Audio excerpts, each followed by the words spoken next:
More than 1 in 3 births in this country now starts with an induction. And almost every single client that I've ever worked with that's needed an induction knew nearly nothing about how to prepare for it or what to expect. And it's not because their doctors or other providers didn't care. They just didn't tell them about it.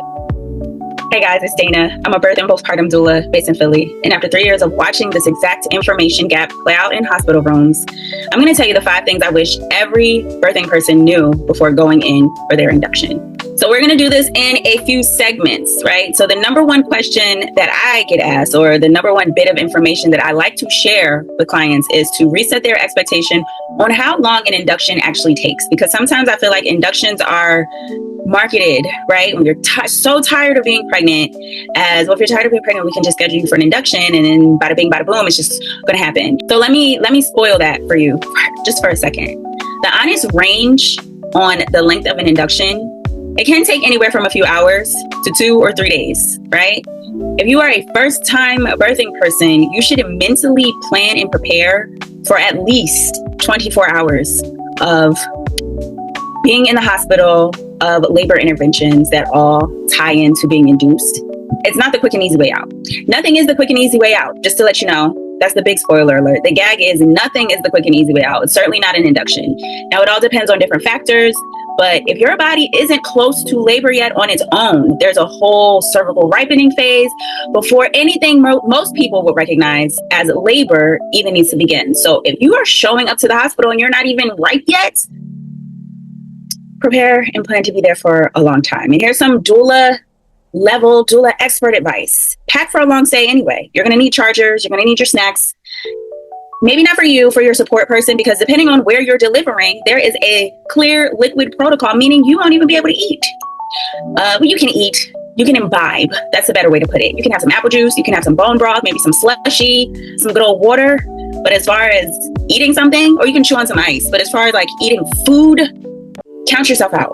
Bring some snacks for the support person. Bring some entertainment. You might want your own pillow. Pace your energy and theirs, because the first 12 hours is like watching paint dry. That's what I always say. It is a marathon and not a sprint. So temper your expectations. So here's what you need to know. An induction is not an appointment. It is the beginning of a process. So get real comfortable. And the mothers that understand this will walk in calm instead of confused and anxious, thinking that they have to hurry up and rush. There is no rush. You're actually going to be waiting for a while. So another question or myth that I speak to quite frequently is that being induced actually hurts more than going into spontaneous labor. Now, I personally can't speak to that, but I'll try to provide some evidence or some studies that won't really lean one way or the other. Look at me already saying, I'm going to be flip-flopping on this one, just letting you know. But it's a myth to think that one is definitely going to hurt more than the other. Baby, it's just going to hurt. Sorry. But what studies and research actually show that comparing pain scores between induced and spontaneous labor, it finds no significant difference in reported intensity. And the real difference really is that induced labor feels more compressed, right? Because if you're going into spontaneous labor, you might have the benefit of more time and in a more comfortable environment where things are stretched out for a more prolonged period. But when you go in for an induction, the whole purpose of it is to compress, right? And to make things ramp up faster, to make active labor happen quicker than you would with spontaneous labor. So it can feel more intense, but I don't know if it hurts more or less. You also have continuous monitoring and having an IV, which can limit your movement and also changes with the way you cope and manage your pain levels. If you continue or you're able to walk around and breathe and rest through early labor contractions, that feels a little less restrictive than being on an IV, being on the fetal heart monitor, being up in that uncomfortable bed. It makes a difference for sure. Also, being in a comfortable, like being in your house. Wouldn't you rather be in your bedroom than a hospital room? I would hope so. Another doula pro tip, ask in advance about wireless monitoring. Now, a lot of facilities don't have it, and the ones that do don't necessarily love them, but ask if they have a Novi, which is the wireless monitor. Movement options for you. If they put you on the machine, even if you get an epidural, you don't have to just stay like a statue the whole time. You can move around and get in different positions. More than likely, you will have to be hooked up to an IV, but those stands have little wheels on it. So maybe you can walk around the hallway or walk around the room. You can adapt to whatever environment that you're in. But my little doula tip is please don't just stay sitting up in that bed like this the whole time. Move around, move around, move around, move around. Okay? So being induced does not take your options away. It just means that you have to know what your options are before you get there. Here's one of my favorite things. Ask about your bishop score. So listen, towards the end of your pregnancy, especially those last couple of weeks when you go in for those prenatal appointments, the ones where it's like down to you going every week, maybe even sometimes multiple times a week, they might ask eventually, maybe at week 38, week 39, hey, would you like us to do a cervix check? Now, you are not required to accept, but if you are going to be checked, get more information than just how dilated you are. And this is when you say, what is my bishop score? So a lot of first-time birthing people may have never even heard of the term birthing score, but it exists and your provider will know how to calculate it. And they probably are calculating it to themselves when they're down there checking. And it is really to determine how ready your cervix is. And that's a conversation that most people are not having because it doesn't come up. And it matters because it can kind of give you a clue on how much closer your body is to labor. And if you are planning an induction, it can kind of give you a clue on how long that induction might take and how successful it would be. So a less ready cervix usually means a longer process with more steps. More steps means more interventions. So here's another doula tip for you. Ask what your bishop score is, because that will tell you how your induction might go, and let them have that conversation with you. If they're saying, hey, baby's still stationed pretty high up, you are starting to dilate, but not super effaced. Now you can have that conversation about, okay, but you want to schedule an induction. What does that mean for me as far as timing? How successful do you think the induction might be? Your doctor might look at you and be like, oh, you know ball, right? That's a good thing. Make them explain it to you. So it's just a question and it's a conversation. And you don't need a medical degree to have a question. You can ask a good question and have a conversation to get more information and to be more readily prepared for what your experience might be. So that kind of goes along with my next segment, or what I want to talk about is just reminding you that you do have the right to ask questions. You might not understand everything that's being said, right? But things can be broken down in layman's terms. In fact, a good measure of being able to understand and retain knowledge and information is to be able to explain it to someone else in a more simplified way. So your provider should be able to do that anyway. So ask those questions, because informed consent is really what the goal is for everything. We're not bashing providers, right? We're not trying to say go challenge them or go disagree or start an argument with every suggestion that they make. But be a part of the conversation. Understand your rights plainly, period, right?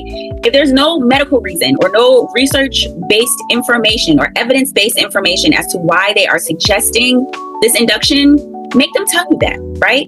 If it boils down to it's just an elective induction, you can either decline or you can say, hey, I'm cool with that. I understand what's going on. And yes, I would like to be induced. I don't want to be pregnant for another 2 weeks. I don't want to be pregnant for another week. Then fine. In most cases, it's okay to wait and keep monitoring if it's just an elective induction.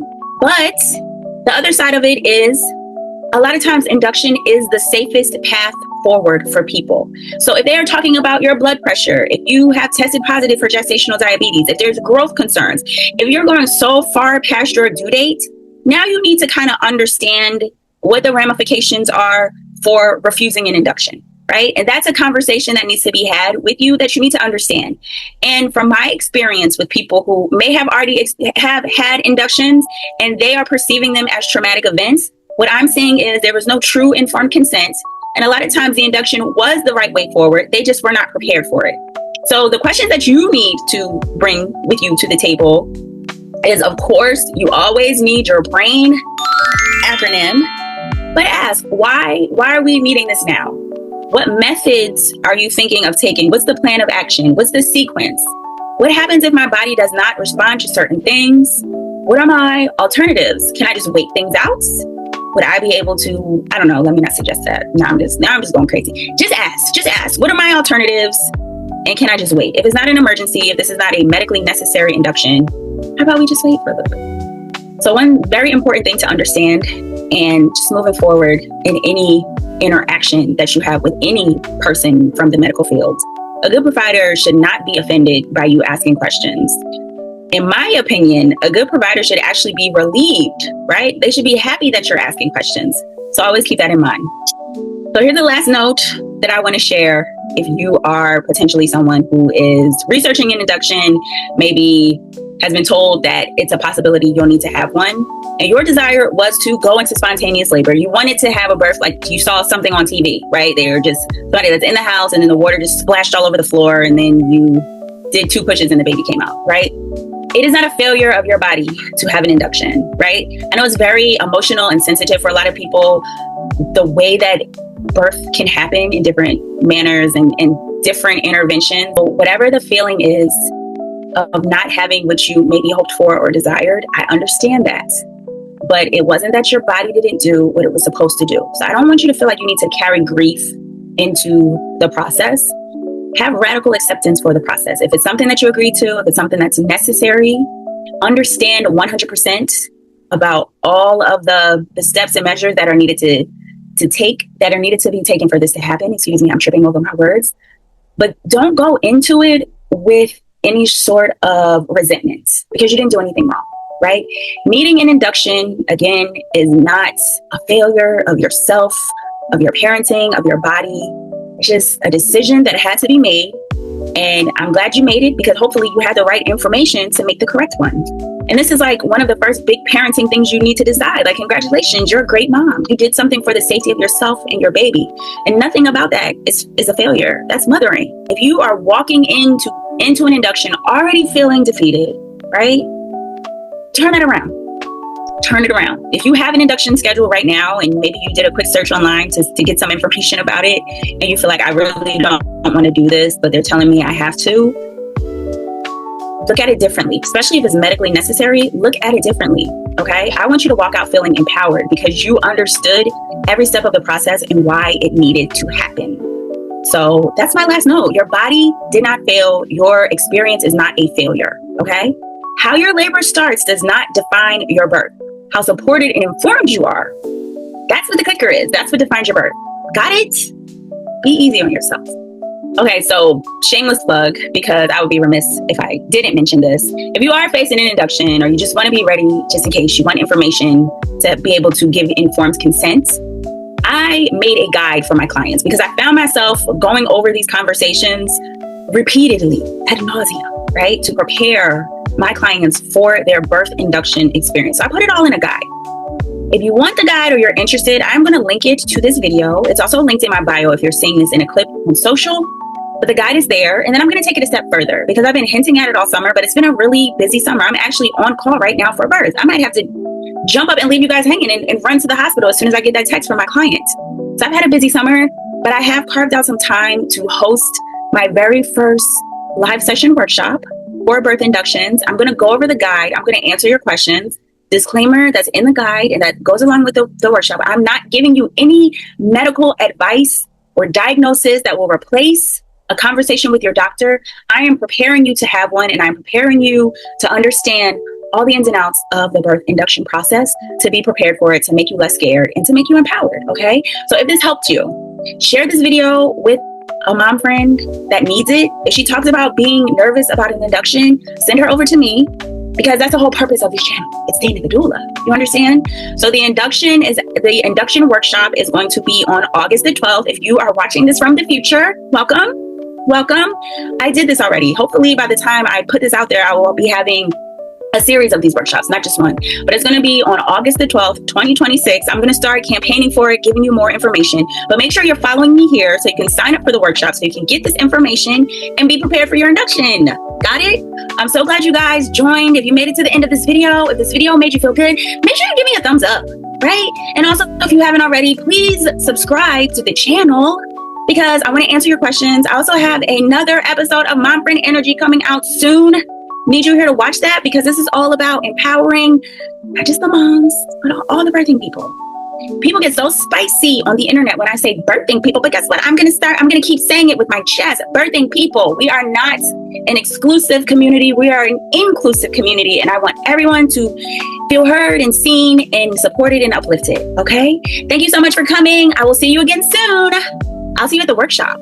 I'll actually see you at the workshop. And if you can't join the workshop, download the guide. Bye, guys.